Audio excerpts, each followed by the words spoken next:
दोस्तों कैसे आप लोग? उम्मीद करता हूँ आप लोग अच्छे होंगे। आज मैं आपको सर्किट में लगे हुए एक ऐसे कंपोनेंट की जानकारी देने वाला हूँ, जिसे काफ़ी लोगों ने देखा तो है, लेकिन काफ़ी लोगों को समझ में नहीं आ पाता है कि वो कंपोनेंट क्या है और वो सर्किट में क्यों लगा होता है और वो कैसे काम करता है। सबसे पहले आपको वो कंपोनेंट मैं दिखाने वाला हूँ। मैं इस सर्किट में ये एलईडी टीवी का पैनल का सर्किट आप देख रहे हैं। यहाँ पर एक कंपोनेंट लगा हुआ है। इसमें 1000 लिखा हुआ है और इसमें भी 1000 लिखा हुआ है और यहाँ पर बगल में RN लिखा हुआ है।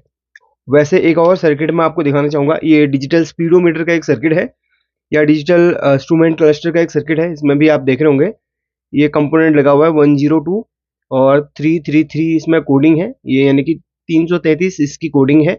वैसे ही 103 यहाँ पे लिखा हुआ है। तो ये जो कंपोनेंट है, दिखने में ये रेजिस्टेंस की तरह दिखता है, लेकिन यहाँ पर इतने इसमें जो लेग होती है यानी कि 8 लेग हैं, 4 एक तरफ को है, 4 एक तरफ को है। क्या ये आईसी तो नहीं है? काफ़ी लोग इसमें थोड़ा-सा कन्फ्यूज़ हो जाते हैं। तो चलिए आज इसी कंपोनेंट की मैं आपको जानकारी देने वाला हूँ। जैसे मैंने आपको बताया था कि सभी कंपोनेंट के बगल में एक कोडिंग लिखी होती है, जिसे आप उस कंपोनेंट को उसी कोडिंग के माध्यम से पहचानते हैं। अगर आप किसी भी कैपेसिटर के बगल में देखोगे, तो आपको सी लिखा हुआ मिलेगा या आपको सी के बगल में कुछ जो नंबर्स होते हैं उनको आपको गौर नहीं करना, सिर्फ आगे आगे जो अल्फ़ाबेट है उसको देखना है। सी मीन्स कैपेसिटर, वैसे रेजिस्टेंस के बगल में आर और जो कॉइल होती है उसके बगल में एल आपको देखने को मिलेगा। और बहुत सारे कंपोनेंट और क्रिस्टल के बगल में एक्स टेल करके मिलेगा या एक्स करके मिलता है। जैसे सभी कंपोनेंट के बगल में कुछ ना कुछ कोड लिखा हुआ है जिससे हम ज्ञात कर सकते हैं कि वो कंपोनेंट क्या है, वैसे ही इसके बगल में भी एक कोड लिखा हुआ है RN, जिसे हम रेसिस्टर नेटवर्क या नेटवर्क रेसिस्टर के नाम से यहाँ पर जानते हैं। ये एक रेजिस्टेंस ही है या रेसिस्टर ही है। सभी रेजिस्टेंस की तरह ये भी वैसे ही वर्क करती है, लेकिन यहाँ पर क्या है कि मल्टीपल यहाँ पर रेजिस्टेंस को एक विशेष पैटर्न में यहाँ पर लगाया गया है। यहाँ पर ये सभी के सभी आपको पैरेलल देखने के लिए मिल रही हैं, यानी कि सर्किट में ज़्यादा स्पेस ना घेरे, इसीलिए यहाँ पर 4 रेजिस्टेंस को एक पैरेलल रेजिस्टेंस को लगाया गया है। सर्किट में आपको किसी-किसी में सीरीज़ टाइप में भी देखने के लिए मिलेंगे, यानी कि सीरीज़ पैटर्न में भी मिलेंगी। तो हर सर्किट में अलग-अलग वहाँ पर रिक्वायरमेंट के हिसाब से लगती है। एक बड़े वाला एसएल पैकेज भी दिखाओ, डी ये आईसी के पैकेज में भी आती है, तो अलग-अलग पैकेज में मिलती है, बस उसके ऊपर लिखे हुए नंबर से ही आपको ज्ञात करना है। तो इसे नॉर्मली काफ़ी लोग ग्रुप रेजिस्टेंस भी कहते हैं और कपल रेजिस्टेंस भी कहते हैं, क्योंकि बहुत सारी एक साथ में जुड़ी हैं। तो यहाँ पर देखिए किस पैटर्न में होती हैं। देखिए इसके अंदर 4 हैं, ये 1 है, ये इसके बगल में 2 है, तीसरी है, चौथी है। चारों को एक ही साथ में एक पूरे ही आईसी के फॉर्म पे यहाँ पर लगा दिया है। काफ़ी लोग इसे आईसी मानते हैं, बट ये आईसी नहीं होती। इसके ऊपर जो 1000 लिखा है, ये रेजिस्टेंस की वैल्यू है। जैसे रेजिस्टेंस बहुत टाइप की होती हैं, जो हम एम्पलीफायर में वॉल्यूम बढ़ाते हैं, वो भी एक रेजिस्टेंस की ही कैटेगरी में आता है। उसको आप वेरिएबल रेजिस्टेंस कहते हैं, उसकी वैल्यू को आप घटा या फिर बढ़ा सकते हैं। अब यहाँ पे से जो चेक करने का तरीका होता है, देखिए सबसे पहले तो इस सर्किट में आप देखें तो इसमें लगाने का जो तरीका है, इन्होंने अलग पैटर्न यहाँ पर इस्तेमाल किया हुआ है, यानी कि इसकी चारों लेग आपस में कनेक्ट हैं और हर लेग से अलग-अलग यहाँ पर जा रहे हैं। लेकिन जो ये रेजिस्टेंस अंदर से है वो जो है पैरेलल पैटर्न में बनी है। अभी एक इमेज के थ्रू आपको बताऊँगा। चलिए बता ही देता हूँ पहले मैं। जो यहाँ पर एसएमडी पैकेज में है, वो कुछ इस तरीके से होती है। आप देखें, कुछ इस तरीके से यहाँ पर होती है।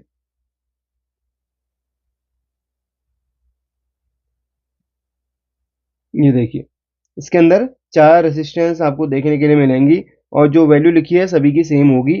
किसी की भी वैल्यू अलग नहीं हो सकती। अगर अलग दिखाता है वैल्यू, तो समझ लीजिए वो रेजिस्टेंस खराब है। फिर इसके कुछ बेनिफिट भी हैं। बेनिफिट ये है कि कहीं पर अगर 4 लगनी है तो उसकी जगह पे 1 ही लग जाएगी। तो सर्किट के डिज़ाइन के हिसाब से लगाया जाता है। ऐसा नहीं कि आप कहीं पर अपनी मर्ज़ी से इसको लगा सकते हो, ऐसा नहीं है। सर्किट पे जहाँ पे इसकी रिक्वायरमेंट थी, वहीं पर इसको पीसीबी में उसी तरीके का डिज़ाइन रहेगा, उसी हिसाब से लगाना रहेगा। जैसे यहाँ पर इसके लिए पर्याप्त स्पेस है तो लगाई हुई है। अब यहाँ पर क्या होता है, अगर कोई एक रेजिस्टेंस खराब हो जाए तो आपको पूरा ही चेंज करना पड़ जाता है। अब यहाँ पर पूरा ना भी चेंज करो तो आपको लगता है कोई रेजिस्टेंस खराब है, उसकी वैल्यू सही नहीं आ रही है, तो उसके ऊपर आप दूसरी रेजिस्टेंस लगा सकते हैं। सेम वैल्यू की यहाँ से यहाँ तक एक रेजिस्टेंस जोड़ सकते हैं। सपोज इसमें वैल्यू नहीं दे रहा, तो यहाँ पर इस तरीके से वो पैरेलल पे कनेक्टेड है। ये अलग जगह के लिए जा रही है, ये अलग जगह के लिए काम कर रही है, ये अलग काम कर रही है, अलग काम कर रही है। जैसे कि आप देख सकते हैं ज़्यादातर ये एलसीडीज में डिस्प्ले के लिए लगी होती है। और ये देखिए आईसी से ये एलसीडी का ये कनेक्टर है और यहाँ से एलसीडी के कुछ सिग्नल निकल रहे हैं। तो यहाँ पर आप देखें बीच में लगाया गया है as a protection, LCD direct खराब ना हो, इसलिए बीच में रेजिस्टेंस को एक प्रतिरोध के रूप में लगाया गया है। तो यहाँ पर अलग अलग 4 लाइन निकल रही है और यहीं से अलग अलग यहाँ पर जा रही हैं। तो यहाँ पर क्या है ना, प्रोटेक्ट करने के लिए एलईडी को, सॉरी एलसीडी को प्रोटेक्ट करने के लिए लगा, किसी भी रूप में लगाया, रेजिस्टेंस है किसी भी रूप में सर्किट में, उसको कैसे भी यूज में लेके आ सकते हैं। एक बड़ी वाली रेजिस्टेंस भी आती है जो SIL पैकेज में आती है, ये आप देख रहे होंगे। ये बड़े वाले सर्किट्स में आपको देखने के लिए मिलती है। ये अलग, इसका पैटर्न अलग होता है और भी बहुत सारी होती हैं जिनको अलग अलग पैटर्न में लगाया जाता है।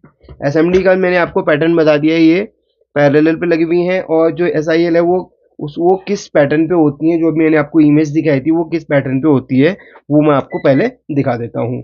उसका पैटर्न थोड़ा सा अलग होता है। जैसे कि आप यहाँ पर देख रहे होंगे 8 लैग, कितनी भी लैग उसमें हो सकती हैं। तो यहाँ पर आपको मैं दिखाना चाहूँगा, तो इसका पैटर्न अलग है। इसमें 8 लैग हैं। तो ये देखिए एक लेग आपकी फर्स्ट वाली ये है, ये कॉमन की होती है। इसके बाद आपको उसमें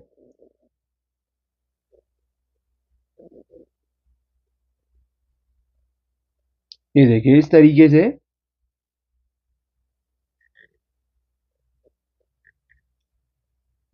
से ये थोड़ा सा इमेज उतनी खास नहीं बन रही है, तो माफ़ कीजिएगा, कोशिश कर रहा हूँ क्योंकि लाइव डबिंग कर रहा हूँ तो बहुत ज़्यादा टाइम वेस्ट हो जाता है। तो चलिए, अभी क्या है ना, इसमें जो 8 लैग दी गई है, first second third fourth 5 6 7 and 8, तो ये फर्स्ट की कॉमन की होती है। तो इसको जो आप देखेंगे तो ये सभी के सभी आपको फर्स्ट के साथ में सीरीज पैटर्न पे मिलेंगी। आप इन दोनों के अगर रेजिस्टेंस चेक करोगे, अगर ये 1 किलो ओम की है तो इन दोनों को चेक करोगे तो आपस में इनकी वैल्यू आपको अलग मिलेगी। और इसके बाद इसके साथ में फर्स्ट चेक करोगे तो उसकी वैल्यू आपको अलग मिलेगी। यानी कि इसके साथ इसको चेक करोगे तो 1 किलो ओम, इसको चेक करोगे 1 किलो ओम, इसको यानी कि यहाँ तक चेक करोगे 1 किलो। लेकिन इन दोनों की करोगे तो आपको डबल मिल जाएगी वैल्यू। तो यहाँ पर क्या होता है ना, सर्किट में और भी अलग अलग पैटर्न पे आती हैं जिनमें इन दोनों में आपको ये सिंपल मिलेगी जिसके हाथ में एक ही रहेगा। तो बहुत सारे पैटर्न पे आती है। इसके बारे में मैंने सिर्फ एक आपको हिंट दिया है कि ये क्या है और किस तरीके से होती है। अब देखिए मैंने इसको चेक करने का तरीका आपको इमेज के थ्रू बता दिया क्योंकि ये मेरे पास अभी मौजूद नहीं है, लेकिन एसएमडी पैकेज में जो होती है उसको चेक करने का मैं तरीका आपको बता देता हूँ। तो यहाँ पर 1000 नंबर की रेजिस्टेंस लगी हुई है, वैल्यू की लगी हुई है। इसको हम डिकोड करेंगे तो ये 100 ओम्स होता है। अब मैं इसको चेक करता हूँ तो ये सभी 100 ओम्स होनी चाहिए। अगर कोई भी एक जो ग्रुप में से कोई भी अगर एक गलत नंबर देता है या गलत रेजिस्टेंस देता है तो आपकी खराब हो सकती है इसलिए बोला क्योंकि उसको निकालने, इस पूरे को निकालने के बाद ही प्रॉपर वैल्यू आप चेक करवाएं। काफ़ी बार क्या होता है सर्किट पे अदर कंपोनेंट्स की वजह से वो गलत वैल्यू दे देता है। इसलिए डाउट क्लियर करने के लिए आपको करना क्या है, उसको सही तरीके से चेक करना पड़ेगा। चलिए आपको मैं यहाँ पर मल्टीमीटर भी दिख रहा होगा आपको और रेजिस्टेंस भी दिख रही होगी। तो यहाँ पर देखिए सबसे फर्स्ट में जो पेयर है इसका लेफ्ट और राइट साइड को, इसकी वैल्यू आपको मैं दिखाता हूँ। ये देखिए इसकी जो बहुत ही बारीक इसकी लेग है, तो इसकी वैल्यू आप देख रहे होंगे ये 99.6 ओम्स। यानी कि मल्टीमीटर चेक करने कभी भी 100 ओम्स फिक्स नहीं बताता है, थोड़ा सा कम या थोड़ा सा आपको ज़्यादा भी दे सकता है। यहाँ पे 99 यानी कि 100 ओम्स ही मान के चलिए ये दिखा रहा है। इसके बाद वाले पेयर पे कितना दिखा रहा है, इसके बाद वाले पेयर पे भी उतना ही दिखाएगा, सेम रहेगा क्योंकि सभी सेम यहाँ पर वैल्यूज की होती हैं। इसमें भी उतना ही, हल्का सा कम दिखा रहा है, कोई दिक्कत नहीं है इसमें। देखिए ये देखिए, कोई भी पेयर अगर आपको रीडिंग नहीं देता है तो वो पेयर आपका खराब होता है 100%। तो उस पर आप ऐसा कर सकते हैं, उसके ऊपर से आप इन दोनों लेग पे एक छोटी सी क्वार्टर वॉट की रेजिस्टेंस को लगा सकते हैं। अलग से अगर अगर पूरी रेजिस्टेंस आपको ना मिले तो इसकी जगह पे एक क्वार्टर वॉट की लगा सकते हैं जंप करके। इसका ये सॉल्यूशन हो सकता है क्योंकि ये सिंपल आपको कहीं मुश्किल से मिल सकती है। अब अगर आप इन दोनों की वैल्यू चेक करेंगे इस तरफ को या इसके साथ में आप अदर विपरीत आप चेक करेंगे तो वो बिल्कुल भी वैल्यू नहीं देगा। अगर सर्किट में लगे लगे वो वैल्यू देता है तो उसका रीजन कुछ और हो सकता है। सर्किट में लगे लगे वैल्यू जो देता है उसके साथ में अदर कंपोनेंट की एक वैल्यू दिखा सकता है, तो उसमें डाउट करने से अच्छा है कि इसको निकाल के चेक करो, बेटर आपको उसकी वैल्यू देखने को मिलेगी। तो इसके साथ में सिर्फ यही वैल्यू देगा, अदर वैल्यू नहीं देंगे। ठीक है, इसके साथ में कोई भी वैल्यू नहीं देगा क्योंकि ये पैरेलल पैटर्न पे लगा हुआ है। वैसे ही अगर आप इधर पे देखें तो एक और यहाँ पर रेजिस्टेंस देखने को मिल रही होगी 333 यहाँ पर वैल्यू की है। अगर मैं इसको डिकोड करूं तो ये 33 किलो ओम्स होता है। तो यहाँ पर आप देखें तो एक तरफ की सारी लेग एक दूसरे के साथ में कनेक्टेड है, यानी कि यहाँ से कोई पल्स आ रही है और अलग अलग जगह के लिए वो अलग अलग दे रही है। तो यहाँ पर इन्होंने अलग पैटर्न पे लगाया हुआ है। हालांकि रेसिस्टेंस ये पैरेलल पे ही है लेकिन लगाने का तरीका इनका अलग है क्योंकि अलग अलग जगह के लिए अलग पल्स यहाँ पर इसके थ्रू या कोई वोल्टेज है या कोई कनेक्शन है इसके थ्रू जा रहा है, लेकिन चेक करने का तरीका सभी का होगा। बाकी जो बड़े वाला पैकेज था उसको चेक करने का तरीका अलग होता है क्योंकि इसमें एक कॉमन होती है, बाकी इसमें अलग अलग पैटर्न पे लगी हुई रहे। और भी कई सारी होती हैं, एक आधे हिंट और डेमो और दिखा देता हूँ आपको मैं।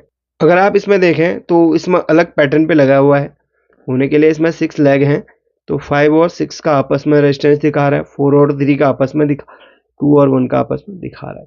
इसका जो है पैटर्न अलग है। और भी दिखा देता हूँ एक आधे। अच्छा, काफ़ी लोगों का सवाल हो सकता है कि क्या हम रजिस्टर नेटवर्क को खुद भी बना सकते हैं? जी हाँ, आप खुद भी बना सकते हैं। इस इमेज में अगर आप देखें तो फर्स्ट वाली कॉमन है, बाकी उसके साथ में इस तरीके से जुड़ी हैं जैसे मैंने आपको दिखाया था। सिंपल है, सभी वैल्यू सेम वैल्यू की आपको इस तरीके से लगानी है। किसी केस में अगर आपका ये रेजिस्टेंस आपको मिल नहीं पा रही है तो इसकी जगह पे आप इसी तरीके की रेजिस्टेंस को बिल्कुल ऐसे लगा सकते हैं। फर्स्ट वाली कॉमन रहेगी, बाकी इस तरीके से 8 रेजिस्टेंस को आपने इस तरीके से रखना है। तो वैसे ही वो जैसे काम कर रही है वैसे वो भी काम करेगी, नो प्रॉब्लम। इस तरीके से आप कर सकते हैं। तो अगर आपको मेरी ये वीडियो पसंद आई हो या कुछ भी सीखने के लिए मिला हो तो प्लीज़ वीडियो को लाइक ज़रूर कीजिएगा और एक प्यारा सा कमेंट ज़रूर करना।